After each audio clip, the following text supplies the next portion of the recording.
నమస్కారం, welcome to I dream. నేను మీ విజేత.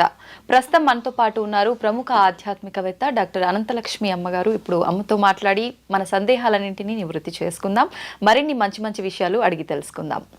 అమ్మ నమస్కారం. అమ్మ నమస్తే అమ్మ.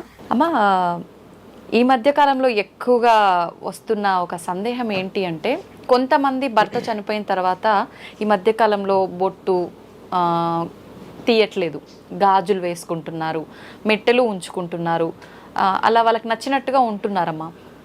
అయితే దాని నుంచి ఒక ప్రశ్న తలెత్తుతోందమ్మా. ఏంటి అంటే, అసలు భర్త చనిపోతే బొట్టు ఎవరు తీసేయమన్నారు? మెట్టెలు, పుస్తలు అంటే భర్త కట్టాడు కాబట్టి అవి తీసేయొచ్చు. ఇవి గాజులు ఇవన్నీ మనకు పుట్టుకతో వచ్చినాయి కాబట్టి ఇవి ఎందుకు తీసేయాలి? అసలు తీసేయాలని ఏ శాస్త్రంలో రాసింది? ఇలాంటి ఆలోచనలు చాలా మందిలో వస్తున్నాయమ్మా. నిజంగా ఇలా తీసేయాలని చెప్పి మన ధర్మంలో ఉందా అమ్మా? మన ఎక్కడైనా శాస్త్రంలో రాసి పెట్టుందా? అమ్మా, నేను చదివిన వరకు నాకు కనపడలేదమ్మా. నేను చదవంది ఎక్కడన్నా ఉందేమో నాకు తెలియదు. అంటే నేను సర్వజ్ఞురాలు, నేను అన్నీ చదివాను అని చెప్పలేను కదా. నాకు తెలిసినంత వరకు అటువంటిది ఎక్కడా లేదు. బొట్టు అన్నది ఎవరు పెట్టారు మొట్టమొదటిసారి? తల్లిదండ్రులు. అమ్మ పెట్టింది, అంతే కదా. అమ్మ ఎప్పుడో చిన్నప్పుడు నాకు 21 రోజులు అయిన తర్వాత మొలతాడు కట్టి బొట్టు పెట్టారు కదా. ఆ బొట్టు ఇంకెవరి కోసమో నేను ఎందుకు తీసేయాలి? కరెక్ట్ అమ్మా, తీయక్కర్లేదు. అట్లాగే అప్పుడు గాజులు వేశారు, ఎందుకు తీసేయాలి? అవసరం లేదు. అప్పటి నుంచి కాస్త అన్నప్రాసన అయిన దగ్గర నుంచి చక్కగా పువ్వులు కూడా పెట్టుకొని ఇచ్చారు. అవును. అప్పటి నుంచి నాకు 6వ నెల వచ్చినప్పటి నుంచి పెట్టుకుంటున్నటువంటి పూలు ఇప్పుడు ఎవరో మధ్యలో వచ్చినటువంటి వ్యక్తి కోసం నేను మానేయాలా? అవసరం. ఇది శాస్త్రంలో ఎక్కడా వీటిని తీయమని చెప్పాల. ఓకే, నాకు తెలిసినంత వరకు. తెలియంది ఏదన్నా ఉంటే, నాకు నేనేం సర్వజ్ఞురాలని కాదు గనక ఎక్కడన్నా ఉందేమో, ఎవరన్నా రాసింది నాకు తెలియదు. అందువల్ల ఇవి తీయవలసినటువంటి పని లేదు. కాకపోతే శాస్త్రం వేరు, ఆచారం వేరు. ఆచారం అంటే ఆచరించటం ద్వారా స్థిరపడింది. చాలా కాలంగా, కొన్ని శతాబ్దాలుగా మనం వీటిని తీసేయడం అనేది ఆచరించాం. అవునమ్మా. ఈ ఆచరించటానికి కూడా కారణం ఏమిటంటే, అనేక కారణాలుగా యుద్ధాల్లోనూ వాటిల్లోనూ యువకులైనటువంటి వాళ్ళు చనిపోతూ ఉంటే వారి భార్యలు ఇంటి దగ్గర ఉండిపోయి, వాళ్ళు మరేమో యవ్వనంలోనే ఉంటారు యువకులు భార్యలు. మరి వాళ్ళకి యవ్వనంలో ఉండడం వల్ల వాళ్ళ అందచందాలు చూసి ఎవరైనా వాళ్ళ మీద కన్నెయ్యొచ్చు. వీళ్ళు కూడా నువ్వు అందంగా ఉన్నావనంటే లొంగిపోవచ్చు. ఇలాంటి సామాజికంగా ఉండే అక్రమ సంబంధాలను నివారించడానికి ఈవిడికి భర్త లేదు అని తెలియజెప్పేటట్టుగా, అందం కనపడకుండా ఉండడానికి, అందంగా ఉన్న వాళ్ళని చూస్తే కూడా అందహీనుడు అనిపించేటట్టుగా, వాళ్ళకున్న అందం కనపడకుండా ఉండడానికి వాళ్ళకి ఇవన్నీ తీసి భర్త లేడు అని గుర్తు ఉండేటట్టుగా చేయడం జరిగింది. తక్క సమాజంలో వచ్చినటువంటి ఒక ఆచారం, అలవాటుగా వచ్చిందే తప్ప ఇది శాస్త్రంలో మాత్రం ఎక్కడా మనకి లేదు. అయితే పువ్వులు మొదలైనటువంటివన్నీ భోగ వస్తువులు గనక, ఏదైనా భర్తతో కలిసి ఆనందంగా ఉండడం కోసం ఇవన్నీ ఉన్నాయి. భర్త లేనప్పుడు తనకు ఆనందం ఏముంది? ఒక్కతేను అంటే, మన సమాజంలో ఒక స్త్రీకి ఒక పురుషుడు, ఒక పురుషుడికి ఒక స్త్రీ, అది సంప్రదాయం. అవునమ్మా. మనం ఒకటే చెప్పుకుంటున్నాం, పాతివ్రత్యం గురించి చెప్పుకుంటున్నాం కానీ ఏకపత్ని వ్రతం గురించి చెప్పట్లా. అంటే ఒక్కతే భార్య ఉండాలి.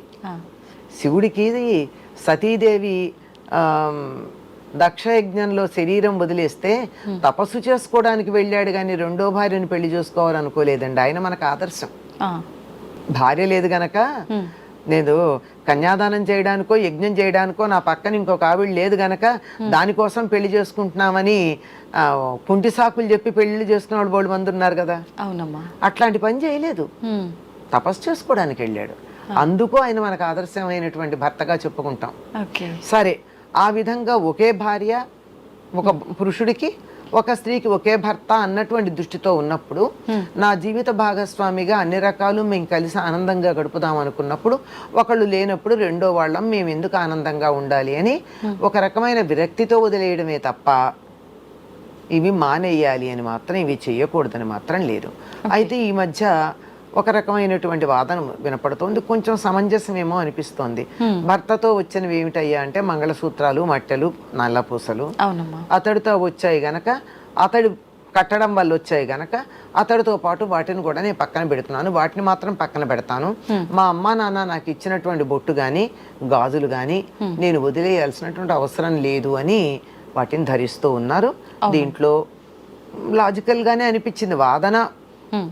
వాళ్ళు చెప్పి వాదనలో నాకు లాజిక్ కనపడింది, బాగానే ఉన్నట్టుగా అనిపించింది అంతే. ఓకే అమ్మా, భర్త ఉండి ముత్తైదుగా ఉన్నప్పుడు ఆమె ఎదురుపడ్డా ఎటువంటి తప్పు ఉండదు. భర్త చనిపోయిన తర్వాత ఆమె బొట్టు ఇవి లేనంత మాత్రాన ఆమెను చూడగానే ఏదో జరిగిపోతుందని చెప్పి చాలామంది పక్కకు వెళ్ళిపోవడం కానీ, ఇంట్లో శుభకార్యాలు జరిగేటప్పుడు వాళ్ళని దూరంగా ఉంచడం, అన్ని కార్యక్రమాల్లో వాళ్ళని కలవనీయకుండా ఉండడం, ఇలాంటివి కూడా కొన్ని సందర్భాల్లో చూస్తుంటామమ్మా. అసలు ఏంటమ్మా, నిజంగా ఏదో జరిగిపోతుందంటారా నెగిటివ్గా అలా వాళ్ళు ఇన్వాల్వ్ అయి చేసినంత మాత్రాన? నువ్వు తుమ్మితే నా ముక్కు ఊడిపోతుందని భయపడేంత పిరికి వాళ్ళు ఉన్నప్పుడు వాళ్ళు చెప్పే మాటలు ఇవే, అంతే కదా? అవునమ్మా. ఇప్పుడు ఒక మాట చెప్పింది అదే, ఒక మహానుభావుడైనటువంటి ఒక పెద్ద గురువు ఆయన చెప్పిన మాట ఏమిటంటే, వాడెవడో అర్ధాయుష్కుడైతే తప్పు నాదా అందిట ఆవిడ. అంతే కదా? కరెక్టే కదా. అంటే గట్టిగా మాట్లాడితే అంతే ఉంటుంది. అంచేత ఆవిడ ఇంకా కొంతకాలం వాడు ఇంకా కొంతకాలం బతికుండడానికి ఈవిడ వల్లే కారణమేమో కూడా, ఇంకా ముందు పోవాల్సిన వాడు కాస్త ఆలస్యంగా పోయి ఉంటాడు, చెప్పలేం. చేత అది ముత్తైదువే శుభము అనుకోవడమును లేకపోతే కాదనుకోవడము అన్నది మనకి అది ఇది కూడా ఒక సమాజంలో వచ్చినటువంటిదే, ఆలోచన వచ్చినటువంటిదే తప్ప అట్లాంటివి ఏం పెద్దగా పట్టించుకోవాల్సిన అవసరం లేదమ్మా ఈ రోజుల్లో. ఓకే అమ్మా, వాయనాలు అనేసరికి ఎక్కువగా ముత్తైదులకు మాత్రమే ఇస్తుంటారు. మరి వితంతువులు కూడా, భర్త చనిపోయిన స్త్రీలు కూడా వాయనాలు తీసుకోవచ్చు అంటారా అమ్మా? అంటే లెక్క ప్రకారం ఇచ్చేదానికి వాళ్ళకి ఇబ్బంది ఉంటుంది గనక వీళ్ళకి వాయనం ఇవ్వచ్చు, కానీ మేము 5గురికి ఇవ్వాలి అనుకుంటారు అనుకోండి, ఈ 5లో వాళ్ళని పెట్టుకోరు. అవును, అధికంగా ఇస్తారంతే. అది వాళ్ళ సెంటిమెంట్, ఎవరి సెంటిమెంట్ ని మనం ఏమనలేంగా. ఓకే, ఇచ్చినా పర్వాలేదు కదమ్మా. అయ్యో ఎందుకు ఇవ్వకూడదమ్మా, ఇవ్వాలి. వాళ్ళకి ఎందుకు ఇవ్వకూడదు, ఇచ్చి తీరాలని చెప్తారు.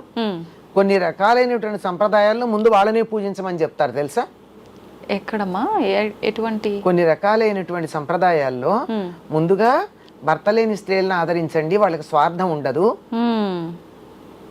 వాళ్ళు బతికేది కుటుంబం కోసమే తప్ప తమ కోసం కాదు, అందువల్ల వాళ్ళు త్యాగానికి సంకేతం కనుక వాళ్ళకే మొదలు వాళ్ళనే గౌరవించాలని చెప్పేటటువంటి కొన్ని పద్ధతులు కూడా మనకున్నాయి. అంచేత వాళ్ళనేం పక్కకు పెట్టాల్సిన పని లేదు.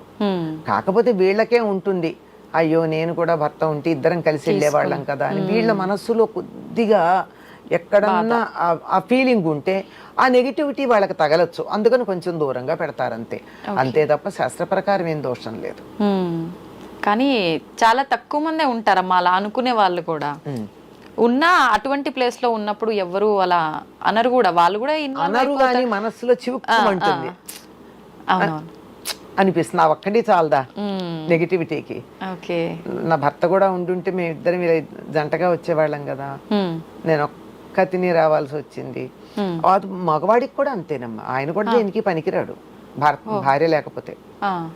కన్యాదానం చేయలేడు, గృహప్రవేశం చేయలేడు, యజ్ఞం చేయలేడు, భార్య ఉండాల్సిందే తెలుసా? అది చాలా మందికి తెలియదు. మగవాళ్ళు కూడా పనికిరారు భార్య లేకపోతే. కానీ ఆడవాళ్ళని పక్కన పెట్టినంతగా మగవాళ్ళని పెట్టరు కదమ్మా, అనరు, పెట్టరు. ఎందుకనమ్మా మరి ఈ తేడా? మనమే కారణం.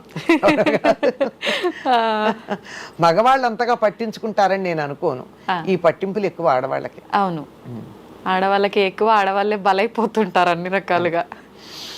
పెద్ద అవసరం ఏం లేదమ్మా, దూరంగా పెట్టాల్సిన అవసరం ఏం లేదు.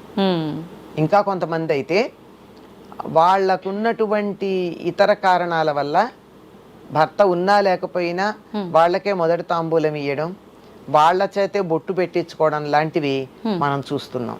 వాళ్ళు దానివల్ల శుభం కూడా పొందుతూ ఉన్నారు. మన నమ్మకాన్ని బట్టే ఉంటుంది కదా ఏదైనా. మా ఇంకొక డౌట్, ఇప్పుడు ఇంట్లో అత్తయ్యో అమ్మో ఎవరో ఇలా భర్త లేకుండా ఉన్న స్త్రీలు ఉన్నప్పుడు వాళ్ళ వస్తువులు ఏమైనా మనం వేసుకోవటం వల్ల కూడా వీళ్ళకి నెగిటివ్ అంటే దోషం ఏమీ రాదమ్మా. తల్లికి అసలు దోషం లేదన్నారు. ఓకే, తన తల్లి అయినా ఏమిటి, భర్త తల్లి అయితే ఏమిటి, అవును. భార్య తల్లి అయితే ఏమిటి, తల్లే కదా ఇద్దర్లో ఎవరో ఒకళ్ళకి. అవును. వాళ్ళ విషయంలో ఎటువంటి దోషం లేదు అని చెప్పారు. ఓకే. కొన్ని కొన్ని సందర్భాల్లో ఉపవాసాలు ఉన్నప్పుడు, పూజా కార్యక్రమాల్లో ఉన్నప్పుడు వితంతువులు వండి పెట్టింది కూడా తినడానికి పనికిరాదు అని చెప్పి ఇలాంటివి కూడా వింటుంటామమ్మా. ఉపవాసాలకు కాదు కానీ కొన్ని కొన్ని సందర్భాల్లో పనికిరాదని నిజమేనమ్మా? ఒకప్పుడు అనేవాళ్ళు.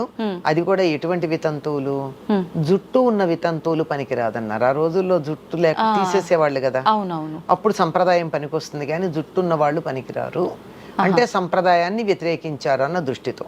ఓకే ఓకే ఓకే ఓకే అమ్మా, ధన్యవాదాలు. నమస్తే.